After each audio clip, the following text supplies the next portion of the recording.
नमस्कार बच्चों, आज हम इस क्लास में उर्दू में जो रमूज अवकाफ़ है उनके बारे में पढ़ेंगे। रमूज अवकाफ़ है क्या चीज़, पहले वो हम देख लेते हैं। अवकाफ़ जो है, जो रमूजे के साथ अवकाफ़ लफ्ज़ जुड़ा हुआ है वो किससे बना है? वक्फ़ से बना है। किससे बना है? वक्फ़ से। और वक्फ़ का मतलब होता है ठहराव। क्या होता है? ठहराव। कैसा ठहराव? उचित ठहराव, जो क्या हो? ठीक हो, बेहतर हो, बेहतरीन हो। और रमूजे का मतलब क्या होता है? अपनी ज़बान, होठ या अंगुली या आँखों का, किसका?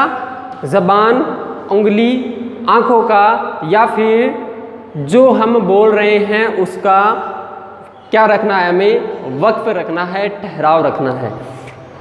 अब हिंदी में भी हमने बहुत सारे चिन्ह पढ़े हैं, ठीक है। उसी प्रकार, उसी तरह है, ठीक एकदम बिल्कुल उनके जैसे हम रमूजे अवकाफ़ किस में पढ़ेंगे? आज उर्दू में पढ़ेंगे।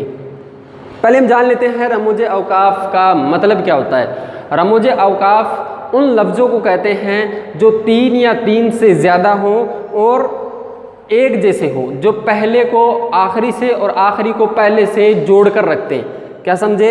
जो पहले को आखिरी से और आखिरी को पहले से जोड़ कर रखते हैं और उसे जोड़ने के बाद उसमें हमें एक बढ़िया क्या देते हैं? ठहराव देते हैं, जिससे हम क्या कर सकते हैं? हमें अपनी आँखों को, अपने जहन को, अपने दिमाग को क्या मिलता है? सुकून मिलता है। उन्हें क्या कहते हैं? रमूजे अवकाफ़ कहते हैं। अब पहला रमूजे अवकाफ़ क्या है? इसमें सख्ता है, जिसको हम कोमा भी कहते हैं। ये एकदम उल्टे पेश की तरह होता है। किसकी तरह होता है बच्चों?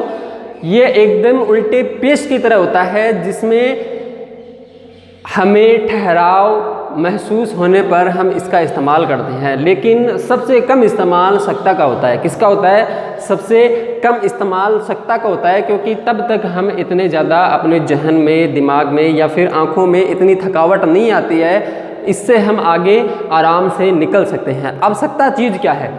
सख्ता जो अलामत है वो सबसे छोटी अलामत है रमूजे अवकाफ़ की। अलामत का मतलब ध्यान में रखना, अलामत का मतलब होता है निशानियाँ। क्या होता है? निशानियाँ। या जिन्हें हम चिन्ह भी बोलते हैं। क्या बोलते हैं? चिन्ह भी बोलते हैं, ठीक है। ये क्या है? रमूजे अवकाफ़ की सबसे छोटी अलामत है। कौन सी है? सबसे छोटी अलामत। और ये किस प्रकार इस्तेमाल होती है? जैसे हमने कोई नाम लिया, दरिया, पहाड़, नदी, नाले, समुद्र, ये जो नाम आए हैं, इनके बीच में जब हम क्या लगाते हैं? सख्ता लगाते हैं, तब हमें क्या मिलता है? एक बेहतरीन ठहराव मिलता है। क्या मिलता है? बेहतरीन ठहराव। लेकिन ये ऐसी चीज़ है जिसमें हम ज़्यादा थकते नहीं हैं। जैसे मैंने अभी नाम लिए नदी, नाले, कुएँ, ठीक है, पहाड़, जंगल, तो इनमें आदमी इतना थकता नहीं है, इसलिए इसका इस्तेमाल क्या होता है? बहुत ही कम होता है। उसके बाद हम पढ़ेंगे खत्मा के बारे में। किसके बारे में? खत्मा के बारे में, जिसे क्या कहते हैं? फुल स्टॉप भी कहते हैं। क्या कहते हैं? फुल स्टॉप कहते हैं। अब खत्मा जो है वो कोई भी इबारत हम जब पूरी करते हैं, इबारत का मतलब होता है सेंटेंस या वाक्य या मजमून की एक लाइन, ठीक है, समझ गए। खत्मा का मतलब क्या होता है? कोई भी सेंटेंस, कोई भी वाक्य और एक सेंटेंस जिसको हम क्या करते हैं? पूरा करते हैं, वो इबारत कहलाती है। जब भी ये खत्मा लगाते हैं तब क्या करते हैं? इसको उस लाइन के नीचे वाले हिस्से में लगाते हैं। कौन से हिस्से में? नीचे वाले में, बीच में नहीं, क्योंकि बीच में क्या लगता है? खत लगता है। और ये कहाँ लगता है? एकदम नीचे वाले में। जैसे मान लो कि ये लाइन लिखते हुए हम आ रहे हैं और इसके नीचे वाले हिस्से पर क्या करते हैं? हम खत्मा या फुल स्टॉप लगाते हैं। अब जो खत्मा है वो क्या है? थोड़ी सी इससे बड़ी अलामत है। क्या है? सख्ता से थोड़ी बड़ी अलामत है, जिसका इस्तेमाल हम ज़्यादातर करते रहते हैं। ये क्या है? जैसे जयपुर राजस्थान की दारुल हुकूमत है। मैंने एक लाइन पढ़ी है, जैसे जयपुर राजस्थान की दारुल हुकूमत है, जिसे हम राजधानी भी कहते हैं। उसके आगे ये सेंटेंस पूरा होता है, मैंने क्या लगा दिया? हमने क्या लगा दिया? फुल स्टॉप या खत्मा लगा दिया। समझ गए? उसके बाद है वावेन। वावेन को इंग्लिश में इन्वर्टेड कोमा भी कहते हैं। क्या कहते हैं? Inverted coma. बात करते हैं वावेन की, तो वावेन के अलामत को हस्ब जेल मतलब निम्न प्रकार से जान सकते हैं। जिस प्रकार एक बात आई कि रशीद अहमद सिद्दीकी ने कहा था कि गज़ल उर्दू शायरी की आबरू है। क्या है? गज़ल उर्दू शायरी की क्या है? आबरू है। ये बात किसने कही? रशीद अहमद सिद्दीकी ने। जो बात उसने कही थी उस बात को हूबहू हम जब लिखेंगे तो किस में जमा करेंगे? वावेन के अंदर। किस में? वावेन में, जिसे हम इन्वर्टेड कोमा भी कहते हैं। बहुत सारे जो बड़े महारथी गुजरे हैं उन्होंने अगर कोई बात कही, उस बात को हम अगर किसी के सामने हूबहू बयान करते हैं या हम किताबों में किसी सबक में पढ़ते हैं तो वो हमें इन्वर्टेड कोमा में, वावेन में क्या मिलेगी? बंद ब्रैकेट। जैसे ब्रैकेट में कोई चीज़ बंद करते हैं उसी तरह है, बिल्कुल हूबहू हमें वावेन क्या है वो बातों को इन्वर्टेड कोमा या वावेन या बंद की हुई मिलेंगी। उसके बाद बात करते हैं हम वक्फ की, जिसे हम क्या कहते हैं? सेमी कॉलम भी कहते हैं। क्या कहते हैं? Semi column. अब जो ये सेमी कॉलम है इसका काम क्या होता है? ये बहुत से अल्फाज के बीच में, बहुत से अल्फाज के बीच में जब सक्ता की अलामत लगी हो तो कभी कभी उससे पहले एक तवेल वक्फ की ज़रूरत होती है। तवेल का मतलब क्या होता है? बड़ा, चौड़ा, लंबा। तवेल वक्फ की ज़रूरत होती है, तब हम किसका इस्तेमाल करते हैं? वक्फ़ा का इस्तेमाल करते हैं। किसका इस्तेमाल करते हैं? वक्फ़ा का। जैसे दिल्ली, जयपुर, लखनऊ, भोपाल। इसके बाद हमने किसका इस्तेमाल किया? वक्फ़ा का इस्तेमाल किया। ये सभी शहर दारुल सल्तनत की हस्ब में आते हैं। ये सभी शहर दारुल हुकूमत की हस्ब में आते हैं। तब हमने यहाँ पर किसका इस्तेमाल किया? वक्फ़ा का इस्तेमाल किया। किसका इस्तेमाल किया? सेमी कॉलम या वक्फ़ा का इस्तेमाल किया। अब बात करते हैं हम राब्ता की। जो राब्ता का ठहराव है वो वक्फ़ा के ठहराव से क्या है? थोड़ा ज़्यादा है। क्या है? थोड़ा ज़्यादा है। और इसका इस्तेमाल कब होता है? किसका इस्तेमाल? राब्ता का। इसका इस्तेमाल कब होता है? जब हम किसी के कौल को, कौल का मतलब क्या होता है? किसी की कही हुई बात को हम हूबहू लिखते हैं। क्या करते हैं? हूबहू लिखते हैं। तो उससे पहले क्या करते हैं? राब्ता का इस्तेमाल करते हैं। किसका इस्तेमाल करते हैं? राब्ता का। जैसे मोहम्मद हुसैन आज़ाद का कौल है। किसका कौल है? मोहम्मद हुसैन आज़ाद का कौल है कि उर्दू जो है वो ब्रिज भाषा से निकली है। किससे निकली है? ब्रिज भाषा से।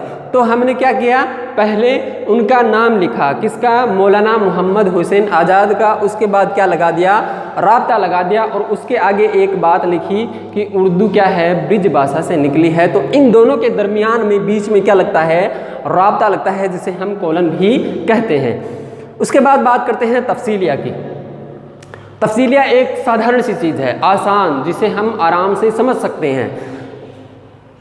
एक आपने अदर जो सब्जेक्ट है उनमें देखा होगा कि हम किसी भी चीज़ को डिस्क्राइब करने से पहले या उसके बारे में पूरा बताने से पहले हम एक दो चिन्ह लगाकर एरो का निशान लगाते हैं। क्या करते हैं? जैसे मान लो भ्रष्टाचार के ऊपर आपको एक निबंध लिखना है, मजमून लिखना है, आर्टिकल लिखना है, तो हम क्या करते हैं? पहले उसका प्रस्तावना लिखते हैं। तब क्या करते हैं? दो चिन्ह लगा के एक एरो का निशान लगाते हैं। उसके बाद प्रस्तावना जो होती है उसको पूरा कंप्लीट लिखते हैं ना। उसी प्रकार, उसी तरह है, बिल्कुल ठीक तफसीलिया है। क्या है? तफसीलिया है, जिसे कोलन डेस भी कहते हैं। इसमें क्या होता है? ये सीधा है और ये क्या हो जाता है? उर्दू लैंग्वेज जिस हिसाब से लिखी जाती है, उर्दू ज़बान जिस हिसाब से लिखी जाती है उसी तरह है, बिल्कुल ठीक उसी तरह है। इसको क्या कर दिया जाता है? उल्टा कर दिया जाता है। बस एक ये जो एरो का निशान है, इस निशान को छोड़कर ये पूरा एकदम इसके जैसा ही होता है। समझ गए? उसके बाद बात करते हैं खत की, जिसे हम डेस भी कहते हैं। ये जो खत होता है ये राब्ता से बड़ा होता है। जैसे हमने किसके बारे में पढ़ा? वक्फ़ा के बारे में। तो वक्फ़ा सक्ता से बड़ा होता है, राब्ता खत्मा से बड़ा होता है, और ख़त राब्ता से बड़ा होता है। ख़त किससे बड़ा होता है? राब्ता से बड़ा होता है। और ख़त के मुकाबले में ख़त की अलामत बड़ी होती है। खतबा के मुकाबले में ख़त की अलामत क्या होती है? बड़ी होती है। किसी अल्फाज की वजाहत के लिए, वजाहत मतलब उसको पूरा तफसील से बयान करने के लिए, पूरा कंप्लीट खुलासा करने के लिए हम क्या करते हैं? इस अल्फाज का इस्तेमाल करते हैं। ठीक है? जैसे मान लो घर के अफराद, अफराद का मतलब लोग, अफराद का मतलब क्या होता है? लोग। तो घर के अफराद जैसे माँ बाप, भाई बहन, चाचा चाची, ताऊ ताई, ये सभी सो रहे हैं। ये सभी क्या कर रहे हैं, सो रहे हैं। तो इनके बीच में, किन के बीच में, जैसे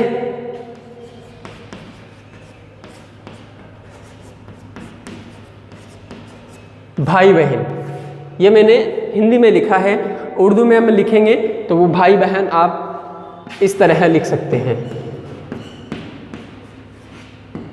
ये क्या हो गया, भाई बहन, समझ रहे? तो भाई बहन, माँ बाप, चाचा चाची, जो घर के अफराद है, अफराद का मतलब मैंने क्या बताया, लोग, वो क्या कर रहे हैं, सो रहे हैं। क्या कर रहे हैं, सो रहे हैं। तो इनके बीच में हम किसका इस्तेमाल करेंगे, खत का इस्तेमाल करेंगे। किसका इस्तेमाल करेंगे, खत का इस्तेमाल करेंगे। समझ गए? उसके बाद बात करते हैं कोसेन की। किसकी, कोसेन की, जिससे हम ब्रैकेट्स भी कहते हैं। क्या कहते हैं, ब्रैकेट्स भी कहते हैं। किसी के कॉल को, किसी की बात को, या फिर हमारे सामने कोई बयान किया गया या फिर खुलासा किया गया किसी चीज़ का, किसी भी टॉपिक के ऊपर, किसी भी मजमून पर, उस बात को जब हम लिखते हैं, उस बात को हम जब लिखते हैं तो उसको ब्रैकेट्स के अंदर बंद करते हैं। क्या करते हैं, ब्रैकेट्स के अंदर बंद करते हैं, कोसेन के अंदर बंद करते हैं। जैसे मान लो कि तुमने जो कलम मुझे दिया था, तुमने जो कलम मुझे दिया था, तुमने जो कलम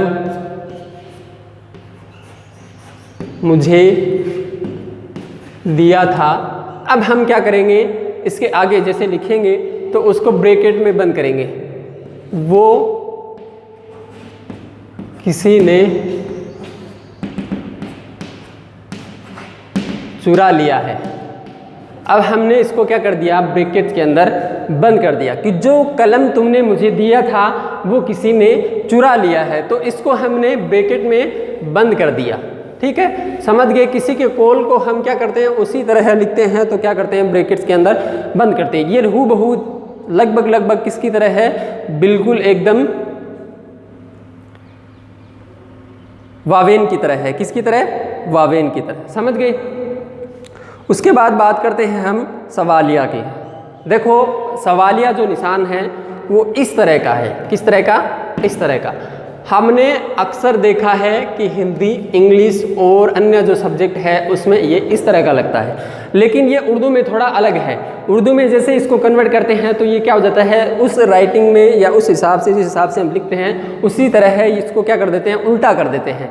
आप समझते हैं कि क्वेश्चन मार्क चीज़ क्या है, सवालिया चीज़ क्या है। जब हम किसी से कोई सवाल करते हैं तो वो क्या हो जाता है, सवालिया हो जाता है। क्या हो जाता है, क्वेश्चन मार्क या सवालिया हो जाता है। जैसे तुम कब आओगे, तुम कब आओगे, तो ये क्या हो गया, एक सवाल हो गया। क्या हो गया, एक सवाल हो गया, एक क्वेश्चन हो गया। तो उसके आगे क्या लगा दिया हमने, सवालिया निशान लगा दिया, सवालिया अलामत लगा दी, या सवालिया चिन्ह लगा दिया, या मार्क लगा दिया। समझ गए बच्चों? अब आगे बात करते हैं नदाइयाँ फदाइयाँ की। ये जो नदाइयाँ फदाइयाँ है, ये अल्फाज कब इस्तेमाल किए जाते हैं, तब जब हम किसी के सामने अफसोस जाहिर करते हैं या अपनी मोहब्बत जाहिर करते हैं या गम जाहिर करते हैं, तब किसका इस्तेमाल किया जाता है, नदाइयाँ फजाइयाँ का इस्तेमाल किया जाता है। जैसे हाय, ओ, नहीं, अच्छा, ये कैसे हुआ, तो ये क्या है, नदाइयाँ फजाइयाँ अल्फाज हैं। ठीक है, उसी तरह है जब हम खुशी में हो, अच्छा, बहुत खूब, अरे वाह, अच्छा किया, तो ये क्या है, नदाइयाँ फजाइयाँ हैं। आज हमने क्या पढ़ा है, रमूज औकाफ। रमूज का मतलब आँखों का, ज़बान का, होठों का एक क्या होता है, औकाफ। औकाफ का मतलब वक्फ या ठहराव। समझ रहे हैं आप, रमूज औकाफ, वक्फ या ठहराव। किसका ठहराव, आँखों का, ज़बान का या होठ का। समझ गए? उसके बाद हमने पढ़ा था सक्ता। सक्ता एक सबसे छोटी अलामत है जो क्या करती है, किसी भी शहरों के नाम या कोई भी चीज़ आती है, जैसे जयपुर, दिल्ली, आगरा, ये क्या है, बड़े शहर हैं, इनके बीच में हमने क्या लगा दिया, सक्ता लगा दिया। ख़त्मा की बात की, फुल स्टॉप। जब हम किसी इबारत को पूरा करते हैं, कंप्लीट करते हैं, तो उसके आखिर में क्या लगाते हैं, ख़त्मा लगाते हैं, फुल स्टॉप लगाते हैं। उसके बाद हमने बात की वावेन की, जिसे हम इन्वर्टेड कोमा भी कहते हैं, जो क्या करते हैं, किसी के कॉल को हूबहू नकल करते हैं और उसको क्या करते हैं, ब्रैकेट्स के अंदर बंद कर देते हैं, कॉलम के अंदर, वावेन के अंदर बंद कर देते हैं। उसके बाद वक्फा। वक्फा क्या है, सक्ता से थोड़ा बड़ा है और इसमें क्या होता है, किसी भी अल्फाज को किसी भी अल्फाज को बेहतरीन तरीके से तवील वक्त के साथ, कैसे वक्त के साथ, तवील वक्त, आप समझते हैं ना, ठहराव, तवील ठहराव के साथ उसको क्या करते हैं, बयान करते हैं। जैसे दिल्ली, जयपुर, लखनऊ, भोपाल, ये क्या है, दारुल हुकूमत की नस्ब में आते हैं, समझ गए। तो इनके बीच में हमने क्या लगाया, वक्फा लगाया। उसके बाद राब्ता का पढ़ा, जिसे हम कोलन भी कहते हैं। किसी भी कौल को हूबहू लिखने के लिए हम राब्ता का इस्तेमाल करते हैं। फिर तफसीलिया, किसी भी चीज़ का खुलासा करने के लिए, तफसील से बयान करने के लिए हम कोलन, डेस कोलन का इस्तेमाल करते हैं, जिसे तफसीलिया भी कहते हैं। हमने अदर सब्जेक्ट में भी ये चीज़ पढ़ी है। उसके बाद बात करते हैं खत की। तो इसमें क्या होता है, कोई भी अफराद जिनका नाम आता है उनके दरमियान में क्या करते हैं, हम खत का इस्तेमाल करते हैं। जैसे शेर, शेरनी, इनके बीच में एक लाइन खींची जाती है, उसे क्या कहते हैं, खत कहते हैं। उसके बाद कोसेन, किसी के कॉल को ब्रैकेट्स के अंदर बंद करते हैं, या हमारी बात को या किसी और के बात को ब्रैकेट्स के अंदर बंद करते हैं, उसे क्या कहते हैं, कोसिन कहते हैं। उसके बाद सवालिया, जिसे हम क्वेश्चन मार्क भी बोलते हैं। किसी से कोई सवाल किया गया, जिसे मैंने आपसे पूछा था कि आप कब आओगे, तो उसके लिए मैंने क्या कर दिया, सवालिया निशान लगा दिया। सवालिया निशान लगाने के बाद क्वेश्चन मार्क, जिसे हम बोलते हैं, और नदाइयाँ फदाइयाँ, किसी के साथ अफसोस, गम, मोहब्बत या फिर प्यार जाहिर करने के लिए नदाइयाँ फदाइयाँ का इस्तेमाल करते हैं। तो बच्चों, ये अपनी आज की कवायद की क्लास थी, जिसे हम व्याकरण भी बोलते हैं। आपने बेहतर तरीके से समझी होगी। किसी की कोई चीज़ ना समझ में आई हो तो वो ज़रूर पूछे। चैनल को लाइक करें, सब्सक्राइब करें और अपनी अगली वीडियो का इंतज़ार करें।